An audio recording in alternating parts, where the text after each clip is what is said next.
So I'm going to talk today about women's sexual and romantic preferences. I'm going to talk about some cross-cultural data and some data that we've collected in the US, and also some life history data, which just has to do with how our preferences and desires and strategies change across the lifespan.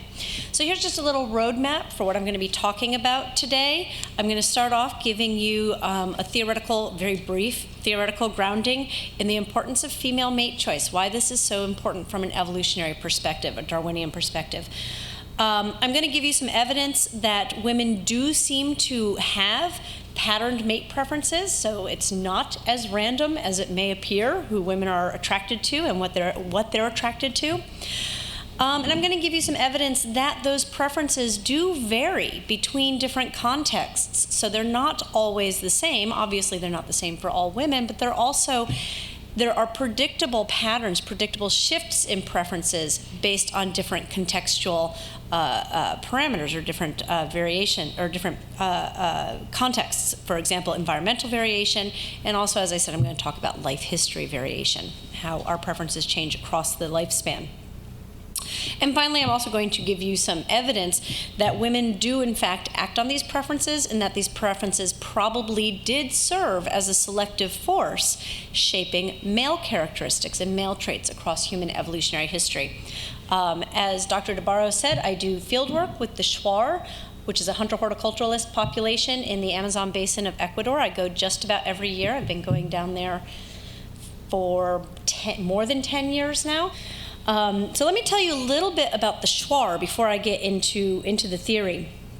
This is a map of the Shuar territory. You can see that they are in a large chunk of Ecuador and also spilling into Peru. They are the second largest indigenous population in Ecuador.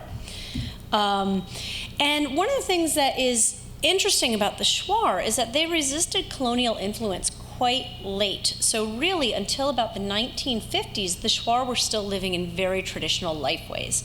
And what that meant is that they weren't living in villages and communities. They actually lived very independently. As I mentioned, they're hunter-horticulturalists. That means that most of their subsistence comes from either animals that they hunt or foods that they grow in very small-scale gardens.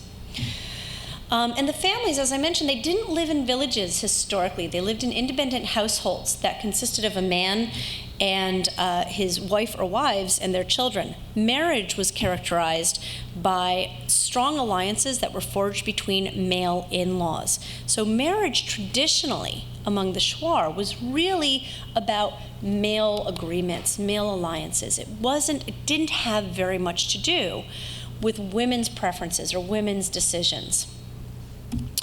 In fact, girls were very often married off as children. Every once in a while, they were actually promised in marriage even before they were born. So you can see how this really reduces the freedom of choice that women had in this context. It was also a population that historically practiced general polygamy. What that means is that more than 20% of the men in the society had more than one wife. In fact, the Shuar are actually quite unusual in that historically the majority of men had 2 or 3 wives. Now that should be a little bit puzzling right off the bat, because we usually expect about a 50-50 adult sex ratio. So if we have the majority of men, more than 50%, who have 2 or 3 wives, we've got to expect that there's either some really skewed sex ratio or there's something wrong with our numbers. In fact, there was a really skewed adult sex ratio because there was a great deal of inter-individual violence in the Shuar societies historically. So the Shuar are actually also known as headhunters. And if you've ever seen shrunken heads, that actually where that comes from is the Shuar. They're called Sansa. And traditionally they would make shrunken heads as symbols of their warriorship. There was also strong patriarchal rule, so what father said, what the man in the family said, that was what went. And there's still some evidence of that today.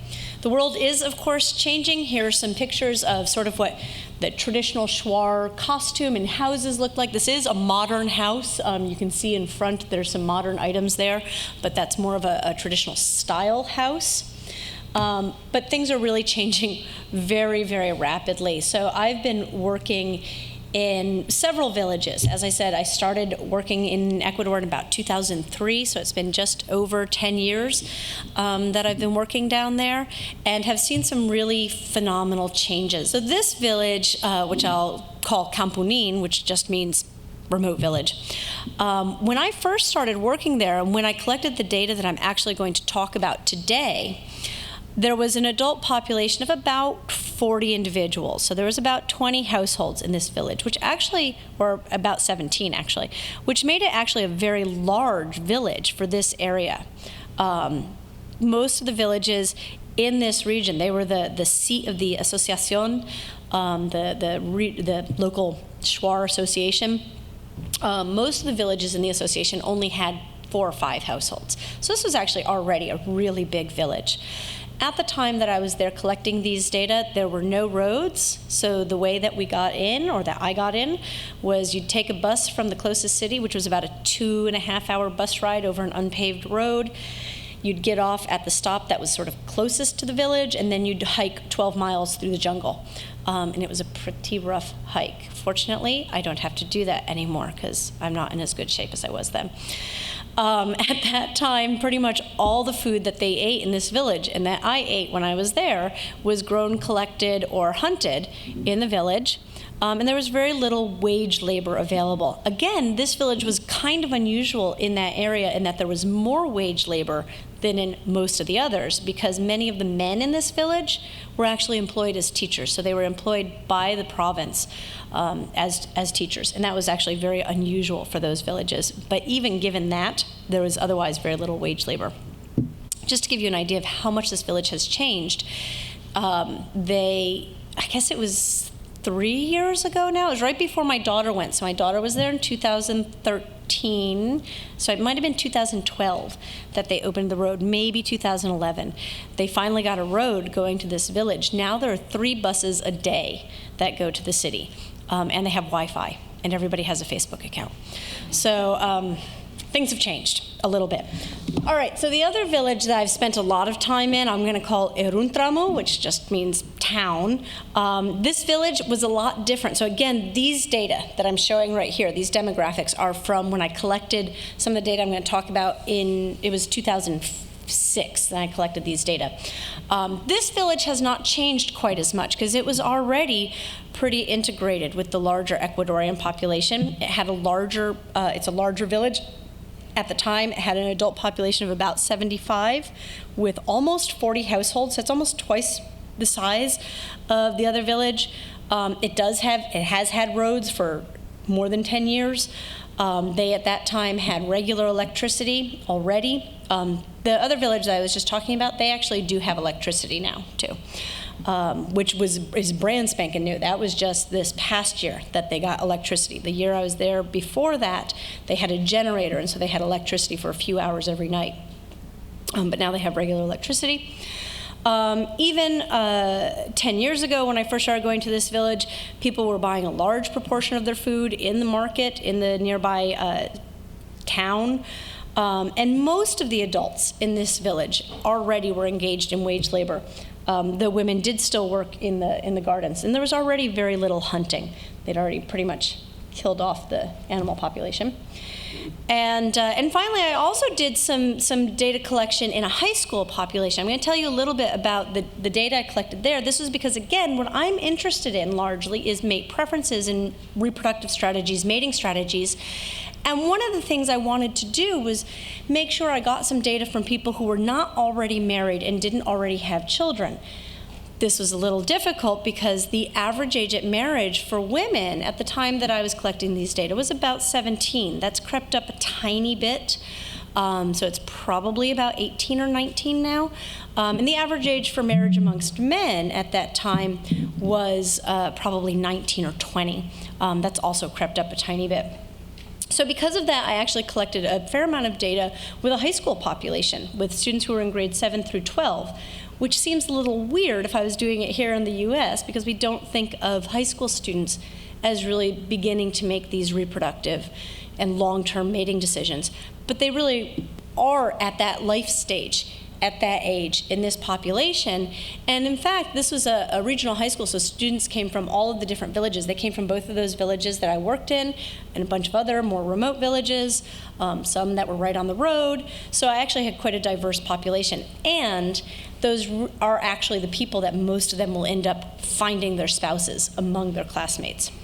Okay, so that's a little bit about where I've been collecting my data and some of the data I'm going to talk about. Before I get into what some of the evidence from that population and from the US populations I've done shows, I want to give you a little background on sexual selection and female choice and why I focus so much energy collecting these data on particularly women's mate preferences and sexual preferences. So in 1871, Darwin described a selection mechanism that he defined as distinct from natural selection and really much more powerful. He called this sexual selection. It can be used to explain the flamboyant secondary sexual characteristics that we see in lots of animals. So of course, the evolutionary psychologist, evolutionary biologist's favorite example is the peacock's tail, which looks completely useless. Darwin originally posited that this selective force, this sexual selection that has to do with either competition for mates or preferences from one sex for the other, was quite distinct from natural selection, which really had to do with one's ability to survive. Today, we would think of sexual selection really as part of natural selection.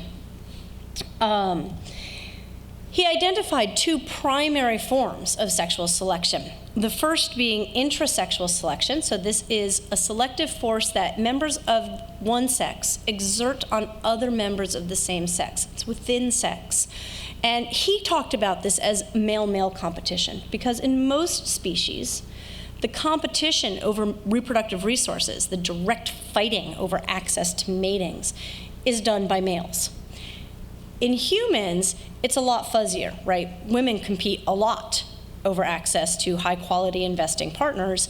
So we don't really, when we're talking about humans, call it just male-male competition, but just mate competition. But Darwin talked about it as male-male competition. And he talked about intersexual selection. So that's a selective force that one sex is exerting on the other sex. He talked about that as female choice. Again, because in most species, it's the females who are very choosy, and their preferences are exerting a force on the males of that species, shaping their morphology, shaping their behavior. Again, this is how we get something like the peacock's tail. Females prefer that because it gives them some information about a male's current condition, potentially his genetic quality. And as long as females are preferring that, males who have that cue have higher reproductive success. That cue gets passed on, and it becomes common in the population. Again, in humans, I don't really like to use the terms female choice because males in humans are also very, very choosy. So as I mentioned, sexual selection can produce some really bizarrely flamboyant traits, some things that without this explanatory framework actually seem sort of weird, because they seem like they aren't actually producing a benefit to the animal, and instead are just costly. Intrasexual selection, that competition, again, in most species, male-male competition, typically that will produce things that we can categorize as weapons. So that's where we see really large body sizes, large canines, big antlers, anything that typically males are using to fight with one another in order to gain access to females, to reproductive resources. You might think about what are some of the weapons. Again, I mentioned that in humans, both men and women fight over reproductive resources, and you might think of what some of the weapons are that humans use. We use a little bit, especially in males, body size and strength and physical fights. But I think more commonly in humans, we use gossip, wit, derogation, a lot of social weapons. Intersexual selection, so again, mate preferences, those tend to result in adornments. That's where we see the pretty feathers, the exotic calls, displays, all of those kinds of things are generally produced by intersexual selection, one sex's preferences for a trait in the other sex. Again, you can think about what some of these exotic displays are in humans. We adorn ourselves quite a bit with jewelry and clothing, toys, cars. All of that can be thought of in the same sort of vein as adornments in non-human animals. So the human brain, human creativity, human social cognition, it likely serves both purposes, both intersexual and intrasexual selected traits. So we use it as both a weapon and an adornment. As a weapon, we use our brains to strategize, for gossip, for harming other individuals, for maybe taking out the competition, derogating the competition. As an adornment, we use our brains also as something to attract mates. We use our wit and our intelligence, our creativity, music, humor, artistic talents. All of that can be seen in some ways as very similar to the peacock's tail in terms of an adornment. So why focus on female choice? As I said, in humans, both males and females are very choosy, but I'm going to focus on female choice. And as I said, Darwin really talked about intersexual selection as female choice. Why so often is it the females that are doing most of the choosing? Well, on average, typically, females in most species, not all of them, but in most species, face higher obligatory costs in reproduction. What does that mean? That means that for a female, a single reproductive event generally costs more in terms of energy, time, effort than it does a male, at the very bare minimum that they can invest. So in all animals, females are actually, the biological definition of the female is the sex that produces the larger gamete. So already females are investing a little bit more. It's not a huge difference to produce eggs versus sperm, but it's a identifiable difference. So they're already facing a higher obligate cost just in the production of the larger gamete compared to sperm. In mammals, there's typically a very large difference between males and females in obligatory investment, because we, as mammals, have internal gestation, we have lactation, and opportunity costs for the long interbirth intervals that are caused by internal gestation and lactation.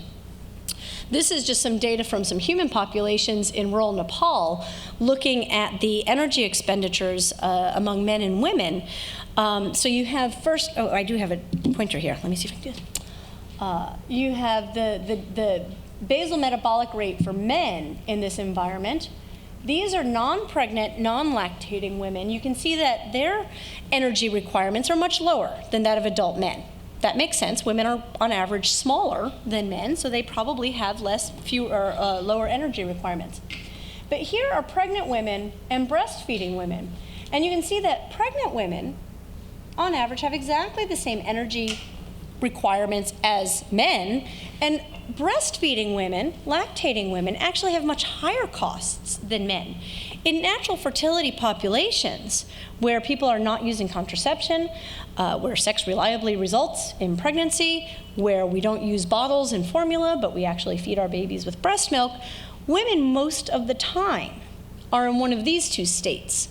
And it's actually pretty rare that a woman is non-pregnant and non-lactating. So we can see in humans, like most mammals, women have higher obligatory costs of reproduction. A male can reproduce with nothing more than a little bit of time and a little bit of sperm. They don't usually do that, so it's a little complicated to say that that's really all human males do, because there's been very strong selection on human males to invest much more heavily in both their partners and their offspring. But at the biological level, the bare minimum they need to do is donate some sperm, whereas females have to engage in all of this cost. And those also, again, produce long interbirth intervals. So the fastest a woman can reproduce again in a natural fertility population is about 3 years. This just shows the average interbirth interval for humans. As I said, you can see it's a little over 3 years, so that's a long time to wait if you want to try again to reproduce. And so we actually have very high costs of childbirth in humans, really high mortality rates across most of human evolutionary history, and still today in most parts of the world, childbirth is the #1 cause of death for women. This is not a easy affair for women. This is just to compare the deaths, maternal mortality, death in childbirth in different countries. Fortunately, in the US, we have very, very low rates. That number should be 0, but we have unequal access to health care. But if you look at more impoverished countries, you see these really, really high rates of maternal death in childbirth. You compare that to cancer deaths in the US, and it's huge. It's astronomically large. So giving birth is another large obligatory parental cost for humans. So based on these differences in obligatory parental investment, Bob Trivers came up with a theory, parental investment theory, in which he posited that the reproductive success of the sex with higher obligatory investment is going to be constrained by their access to resources. So they can get as many mates as they want. It's not that hard to get them. They're investing a lot. So they're not constrained by their ability to get mates. What they're constrained by is their ability to get enough resources to sustain pregnancy and lactation and all of those high paternal costs. The reproductive success of the less investing sex, which is males, their reproductive success is constrained by their access to mates. They don't need that many resources to invest because they have lower costs or to reproduce, but they do need to convince members of the opposite sex to reproduce with them. Therefore, what Trivers proposed is that the higher investing sex, typically females, will tend to be more sexually selective, they'll be choosier, and they'll be less sexually receptive, so not as eager to have sex with any given individual that comes along. Whereas the less investing sex, which is typically males, will be less choosy on average and more sexually motivated, have lower standards, if you will, for a copulation event, for just having sex with somebody. So human females, women, like females in most species, have faced very strong selective pressure to choose high-quality males because they have these high obligatory costs. Reproduction is costly. It's expensive for women. Therefore, we expect them to be choosy about who they reproduce with. And we expect them to be choosy about a couple things. And this is just at the genetic level. We can talk about the good genes benefits. What quality of genes they're going to get in that very, very costly offspring they're going to produce. Again, I'll talk quite a bit later, this is not all human women are looking for. We're also looking for good partners, somebody that we can share things with, have a good relationship with. But for now, we're going to focus on the genetic benefits. And we can really break down even those genetic benefits into two different sorts of categories. One which we call genes for locally successful phenotypes. What that means is basically genes that have allowed that individual who has them to thrive in that environment. So resistant to local pathogens, able to subsist very well in that environment. The markers, the proposed markers of those genes, what we're looking for to give us information as to whether or not somebody has good genes in this environment, are things about their morphology, their phenotype, mostly secondary sexual characteristics. In men, this would be things like their musculature. So are they maintaining the cost of testosterone very well? Testosterone actually suppresses the immune system, so guys who have more testosterone, if they're not getting sickly, it's because their immune system is working quite well. Masculine features, also symmetry. So symmetrical features is a cue to having developed quite stably in utero. So that is a cue to good genes. And just being healthy, having clear skin, healthy hair, all of those features are used as information that this person is doing well in this environment. This person is pretty fit. Therefore, this person will probably be a good bet to combine my genes with when I produce this very, very costly offspring. And you might notice that most of those features are things that when we talk about somebody who is sexually attractive, that's a lot of what we're talking about. They're the degree to which they display secondary sexual characteristics, the degree to which they're symmetrical, the degree to which they look healthy. And there's a huge amount of literature to date that has shown that women show patterned sexual preferences such that they're emphasizing those indicators to good genes particularly at the time when they're most likely to conceive. This is called the ovulatory shift hypothesis. This is just an image of fertility across the typical menstrual cycle of a woman. There's actually a very, very brief window within the ovulatory cycle when a woman could actually conceive, when sexual intercourse will actually result in a pregnancy. It's a couple of days, right around mid-cycle. You can sort of ignore all this stuff out here. Those are women with atypical cycles. The typical cycle length is 28 to 30 days. And what we find in lots of studies is that women, particularly in this very small window, in these couple of days right before ovulation, they are experiencing heightened desire for traits that seem to indicate good genes. They're focusing more on things like masculine faces, focusing more on things like symmetry, focusing more on all of these traits that indicate good genes. And there's actually been recently, this is apparently not updated, this has been published now, a meta-analysis by Gildersleeve and Hazelton that looked at effects in 37 plus 12, however many that is, 49 studies altogether, and found very good evidence that these pattern shifts in desires seem to be pretty robust.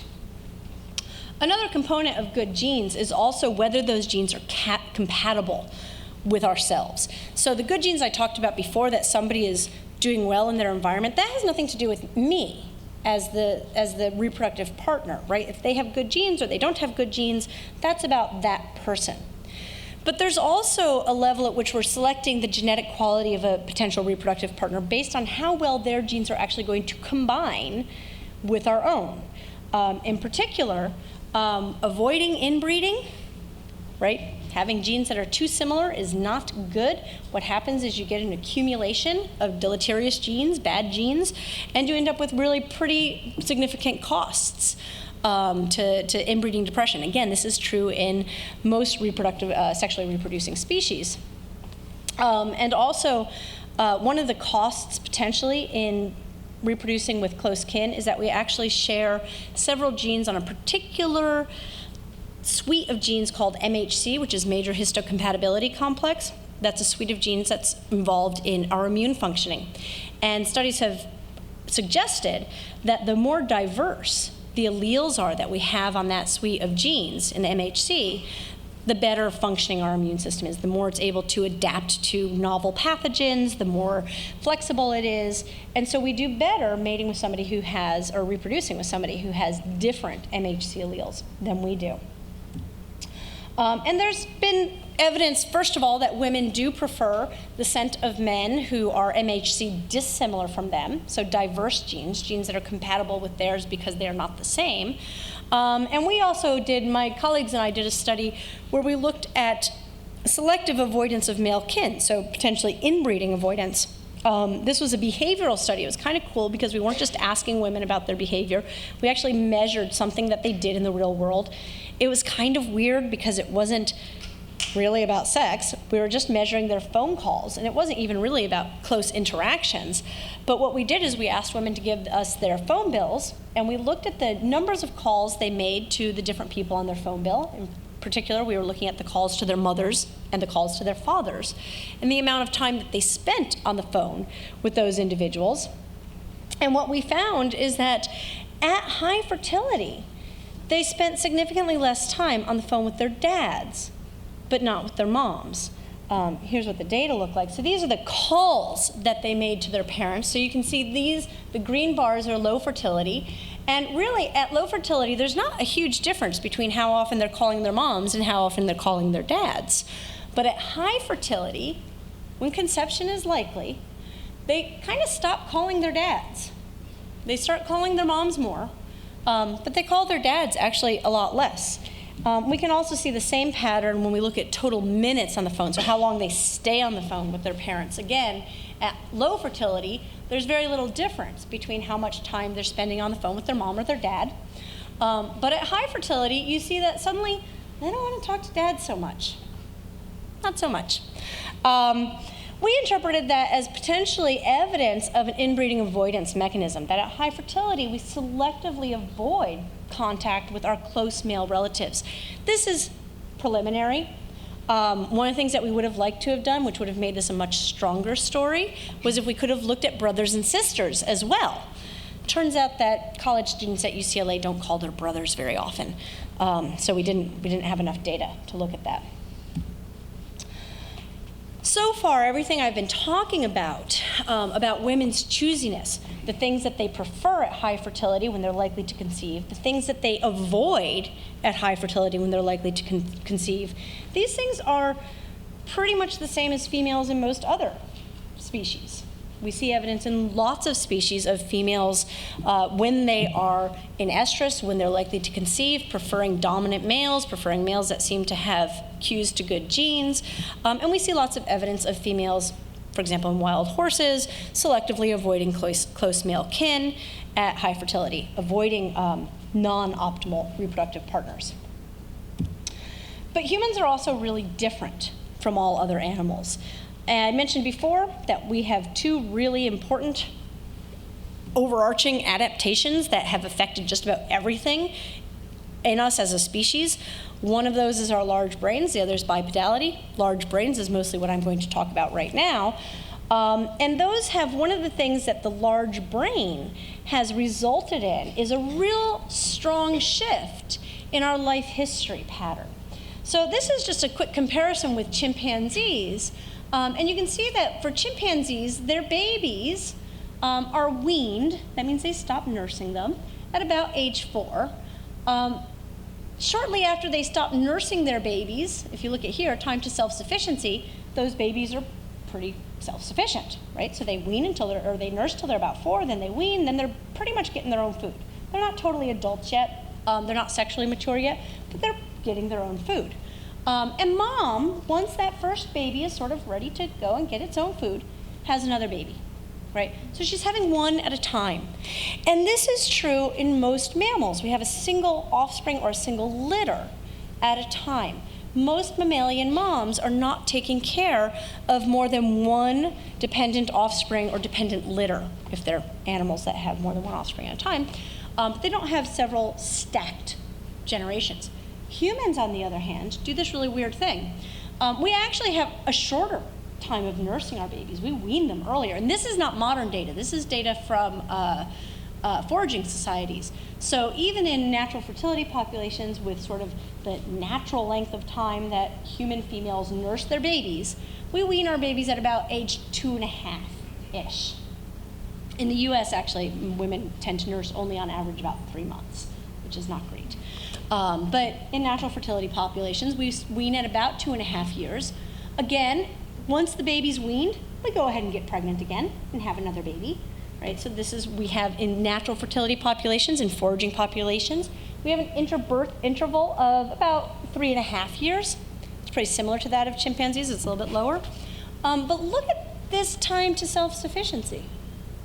Human babies, and I'm not talking about American kids going to college, I'm talking about in foraging societies where people are getting their own food from the environment. Human kids do not start producing as much food as they consume, whether it's foraging, gathering, hunting, whatever it is. They are not nutritionally self-sufficient until they're in their mid to late teens. That's a long time. Well, what does that mean for mom? She's having another baby again when the first one's not even 4 years old yet. That means she's going to end up with multiple dependent offspring at different stages of dependency at the same time. This is really unusual.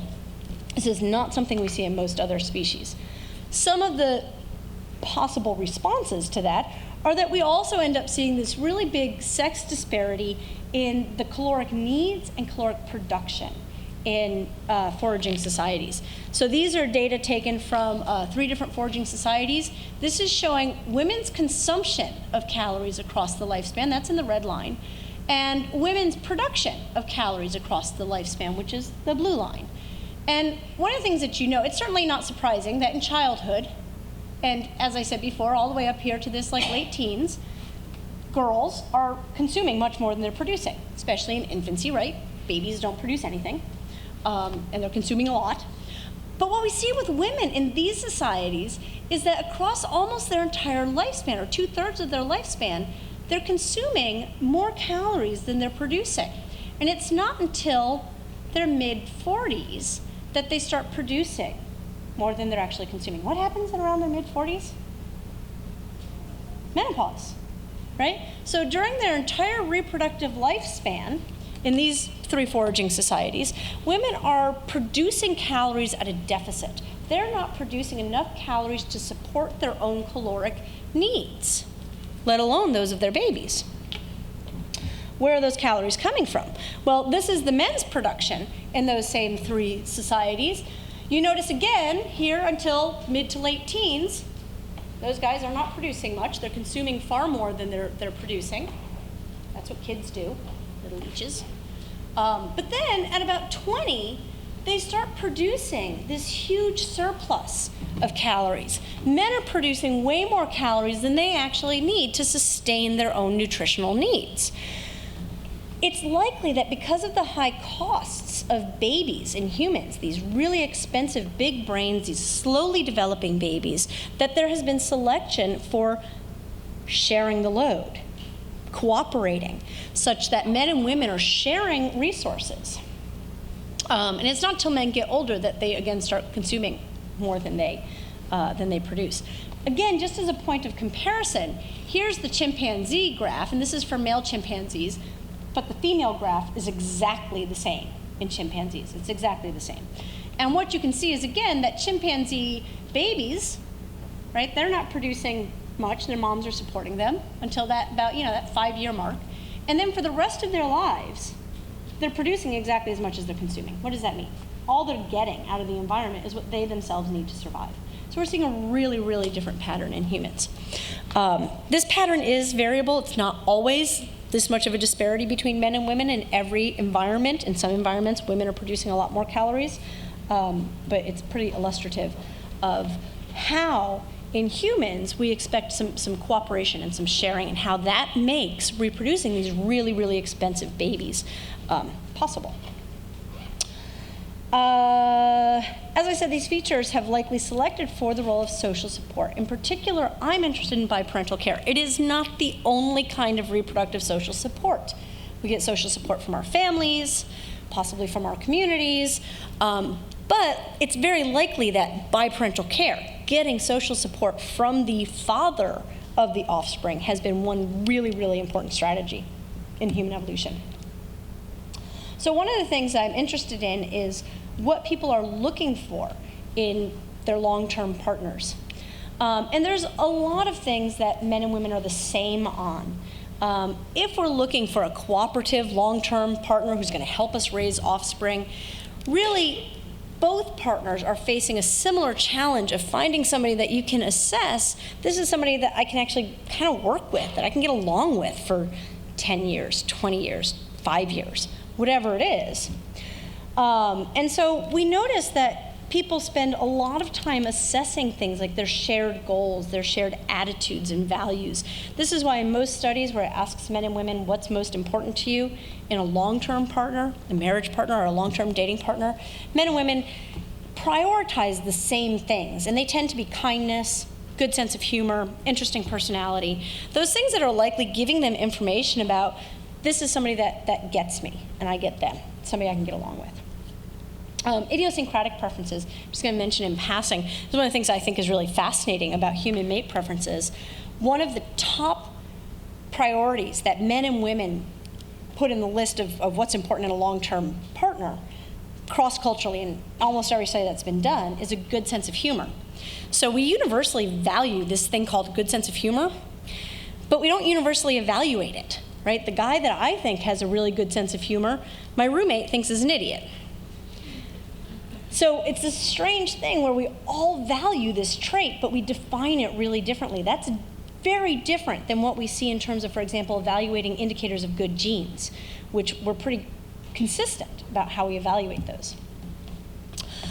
But despite the fact that men and women share some common challenges in finding a long-term partner, we also expect that because of these differences in obligatory parental investment, they should also emphasize slightly different things when they're choosing a long-term partner. Women, because they have those high obligate costs, should probably be emphasizing more than men cues to a partner's access to resources and ability and desire to share those resources or invest those resources. Men, on the other hand, if they're choosing a long-term partner, what they're doing is they are trading off, they are giving up some potential mating effort, some reproductive success that they could have by just impregnating random women to spend time with a family, with a wife and kids.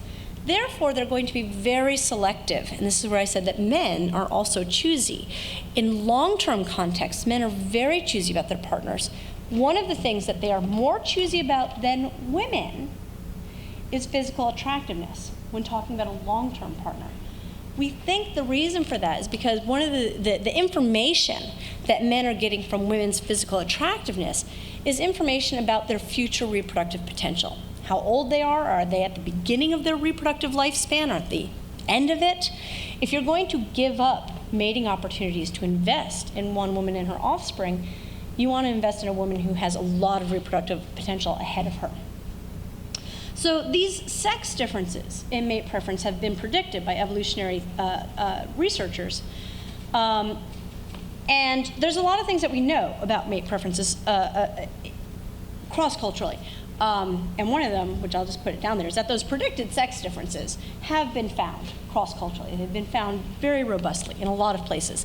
As I said before, that's not all. It's not all about the sex differences. A lot of times people think that what evolutionary psychologists or evolutionary anthropologists are saying is that men only care about physical attractiveness and women only care about resources. I'm going to show you actually that they're not that high on the list for either of them, but they do differ in them. For most individuals, kindness, sense of humor, fidelity, those are the most important things consistently in different studies across different populations, both men and women. We also know that couples tend to assort. So they tend to end up with people who are demographically sort of similar to them, same ethnic background, socioeconomic status. Not exactly, not always, but on average, we tend to end up with people who are sort of similar to us, which again makes sense from that cooperation perspective. So here's some a study that was done looking for sex differences cross-culturally. This was a study done by David Buss, and I always forget Burns' first name, I feel terrible, testing the hypothesis about sex differences in 37 different cultures. And what you can see is that, so these are the rankings of 13 different traits averaged across these different cultures. You can see that men and women differ in how they rank physical attractiveness. For men, that ranked about, 4? And for women, it ranked about 6-ish, 6.5-ish. So again, it's not the most important thing to men, but it's more important to men than it is to women. It's not the least important thing to women either. It's number 6-ish, right? But it's less important to them than it is to men. Same thing down here with cues to resources. In this case, they used college graduate and good earning capacity. Men ranked those things pretty low, about 9 and 10. Women ranked them quite a bit higher than men did, significantly higher than men did, at about 8. Again, not the most important thing to women. In fact, physical attractiveness is more important to women than resources are in these data, but resources are more important to women than they are to men. Again, because male reproductive success is not so much constrained by resources, their access to resources, but by their access to mates. Some people then said, well, we need to look at this in a little bit more depth and say it's not just about what we say is most important, because really we all want everything. And we can actually get at this sex difference even more if we look at what are the necessities in a partner. What are the things that we won't live without versus what are the things that we'd all like to have. And where this idea came from is simple economics. If, for example, I have a low budget, let me put these buttons up. If I have a low budget, so say I have a $10 budget, milk costs about $3 a gallon. Milk is a necessity. I have young children. I need to give them milk.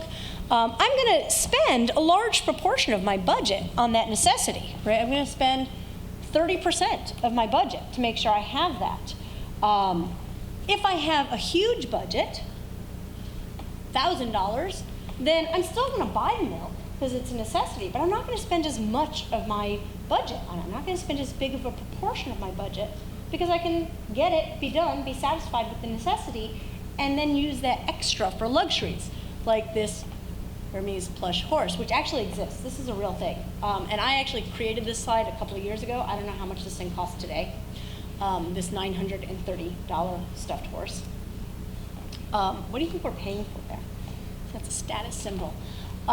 So again, if I have a constrained budget, that thing that, gee, I'd really like to have this $930 stuffed horse, but I'm not going to get it. It's not going to make any part of my budget because I don't have it. Right? I can't get it. Don't care. It's not going to be something I'm going to spend any of my money on. Whereas if I have a large budget, I can still buy my milk and also get the horse.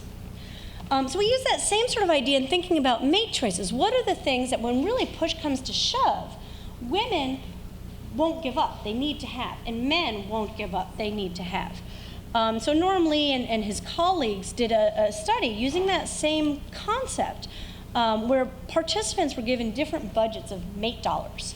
So you get either 50 mate dollars or 100 mate dollars, and you get to spend that money, those mate dollars, designing your perfect mate, your perfect partner, right? So I want a guy who's really intelligent, I've got to spend $10 on his intelligence. I want a guy who's also really attractive, I need to spend another $10 on his attractiveness, etc. So in the high budget, they actually had enough dollars to produce a pretty nice partner, somebody that they might actually like. And people emphasized all sorts of things. They got all intelligent, good looking, all that stuff. When they had a low budget, participants had to make some really tough decisions, right? Because you had like $30, so you could get, the 50th percentile. That's somebody who's average on one trait and like nothing else. So you're saying, would I like somebody who's at least average on looks but has zero sense of humor? Do I want somebody who's at least average on whatever? And what do I give up? And what they found was, again, evidence that men and women are emphasizing different characteristics. So men in the low budget condition spent a much greater proportion of their budget on physical attractiveness. Women did not. That meant that men were using physical attractiveness or treating physical attractiveness as if it was a necessity in their mate preferences. Women do exactly the opposite, right? They don't spend as much on their attractiveness, but they put more of their budget on work ethic, income, and again, intelligence. So again, we see evidence that there are some pretty substantial differences between men and women in what they emphasize and what they consider necessities. Now, there's one big shortcoming of most of these studies on mate preferences, which is that most of them have been conducted in urban, college-educated samples. Poor and rural populations were very underrepresented. There was, I think in that 37 cultures, there was like 1 or 2 that could be considered either poor or rural. And subsistence economies were pretty much absent in these populations. As an evolutionary anthropologist, what you want to know is if we see these patterns, do we see them across all contexts? So is this something that's just sort of a byproduct of our modern Western world, or is it something that we see consistently in different environments? And particularly, are we likely to see it in those environments that were more similar, on average, to those of our ancestors? And we know that ecology and culture are going to affect our sexual and romantic preferences and behavior. We know there's variation. Here are some ways that they should actually affect these particular preferences for physical attractiveness and resources. I mentioned before that the theory, the idea behind why men pay so much attention to physical attractiveness is that it's a cue to future reproductive potential in somebody that they're going to invest in. And as such, it really, theoretically, should be preferred more strongly by men than by women. But that's not the only thing that physical attractiveness gives us information about. Before I told you that women put a lot of emphasis on a man's physical attractiveness at high fertility because that's an indicator of good genes and of their current condition, how healthy they are. When you think about the information value coming from physical attractiveness that's about those things, both men and women should pay attention to physical attractiveness. This should not be something that just men are paying attention to because it affects women's reproductive success as well. And in different environments, the information value of those cues is going to vary. So for example, if we're in an environment where our health and our ability to thrive in that environment is buffered by social institutions or whatever, it may not be as, or by push-up bras and clothing choices, it may not be as good of a cue to genetic quality as in other environments where we're getting sort of a clearer picture of how physical attractiveness actually tracks one's ability to thrive in that environment.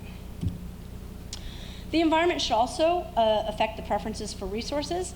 Again, probably we can predict with some confidence that because of women's higher obligate reproductive costs, and because it's likely that women have had some sort of production deficit, as I showed you in those graphs with how much they produce versus how much they consume, we should expect that on average, women should emphasize resources more than men. But the degree to which there's a difference between men and women in this preference should change based on the ecology, which tends to predict the gender division of labor. So what kind of subsistence are these people engaging in? What kind of economy, what kind of interdependence do they have? And therefore, we should expect that resource preferences should vary not only by sex, but also by culture and ecology. So this was a study that I did with those 3 shark communities I told you about at the beginning, and also 1 UCLA sample. And so this is what I found. I found that when looking at resource-related traits, and this was an average of actually how many? 1, 2, 3, 4, 5, 6 different traits, which included the sort of original Buss and Barnes traits of has money and educated. I didn't use college degree or earning capacity because those weren't very relevant criteria in this environment, but having some education and having some sort of cash money. I also used high status, hardworking, and then the 2 items that were really specific to this kind of culture, ability to provide basic food resources and ability to provide basic material needs. Part of the reason I really wanted to have those is there is a division of labor, a sexual division of labor amongst the Shuar, that women tend to actually be the ones responsible for providing the basic food needs, and men tend to be the ones who are responsible for providing the basic material needs. When I average these, what I find is, let's start with the UCLA sample, the typical sex difference. Women are placing more emphasis, they're ranking these traits higher, more important, than men are. And this was actually a little bit surprising to me since I did have traits in there like providing basic food resources, which was a really odd item for UCLA students. But when we look across the 3 different Shuar samples, there's no difference at all in how men and women are ranking the importance of resource-related traits. In terms of the preference for physical attractiveness, again, in the UCLA sample, I saw the very typical sex difference. Men were placing the importance of physical attractiveness higher than women were. Keep in mind, this was a face-to-face study. So this was people telling me, oh yes, physical attractiveness is their most important, or whatever, out of 19 traits. No sex differences in any of the Shuar samples. But here's the thing that surprised me. I had actually predicted that there'd be no sex difference. But I predicted that there'd be no sex difference because I thought physical attractiveness would be really important to both men and women. Instead, they put it at the bottom of the list. Way at the bottom of the list. Like a full standard deviation lower than the next lowest trait. Both men and women said, no. Physical attractiveness, not important at all. In fact, one man said to me, if she can't work in the garden, if she can't take care of your children, if she can't make chicha, who cares what she looks like? But I didn't trust it. I didn't trust it exactly. Here's the problem with the mate preferences literature, which is that we ask people, what's most important to you? What traits do you value most? Have any of you ever had the experience where you've met somebody, and we all have our little list of things we're looking for, right? Must be tall, dark, handsome, whatever. You meet somebody and you've got your little list, and you can check off everything. It's like, oh yeah, they meet this criteria, that criteria, but there's no zing. No there. Does that ever happen to anybody? A couple of people? How about the opposite? Somebody, you can't check off any of the criteria, meets none of those things, and yet somehow they're really attractive. Has that ever happened to anybody? Probably like, maybe, I don't know. So we think that maybe our ability to identify those things that really are driving our mate choices might not be that great. So I also wanted to look at what I call revealed preferences. So not just asking people what's important to them, but actually measuring the qualities of the people that they find attractive and seeing which qualities are driving that attraction, which qualities are most predictive of them. So this was, again, a study I did with the Schwarr, and I had people sort of rate each other on a bunch of different traits, and then I looked at the correlations. And one thing that I found, which I don't really have a slide in here for today, but they didn't match what they had said was most important. So here, what we're seeing is that physical attractiveness was the most predictive of how attractive both men and women found somebody as a potential long-term partner. So again, this is not a sexual partner. This is somebody they want to marry, to have children with. Personality was second. That's not surprising. And there was no sex difference there. That's true in most of the studies. But there was still evidence that women were emphasizing resource qualities more than men were. To men, that was not particularly important, and there was a sex difference. I'm going to tell you one last thing, which is that one of the things that people have been concerned about in recent years is here I've been talking about all this stuff about female choice and females' mate preferences. But remember I told you at the beginning that in the Schwarr, for example, traditionally women didn't actually have a lot of freedom of choice.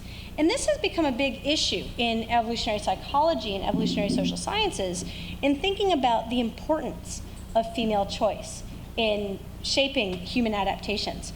And people have pointed to the fact that, that there's a lot of constraints on women's mate choices. In a lot of different societies, marriages are arranged by parents or by communities. And so one of the things I'm really interested in these days is looking at how women enact their preferences even in the face of constraints. So let me skip through this. This is, first of all, this is one way. So people have looked at the mating system in different societies and said, well, look, there's very, very few that would be coded as this number one autonomous choice, which would be this color right here. Only 6% of societies seem to be that.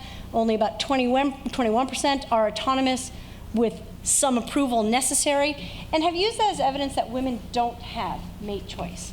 I think we need to look at that the other way and say that in most of these systems, barring this 18% that is parental choice and individuals cannot object, allows for some degree of female choice. And I've looked at mating behaviors in the Schwarr and found lots of ways that women are enacting their mate choices. Women can refuse their mates. They can cause quite a bit of stir if they do that. They can leave their mates. Women are more often the ones to leave a marriage. Men just add wives to the marriage partner. Women will actually leave.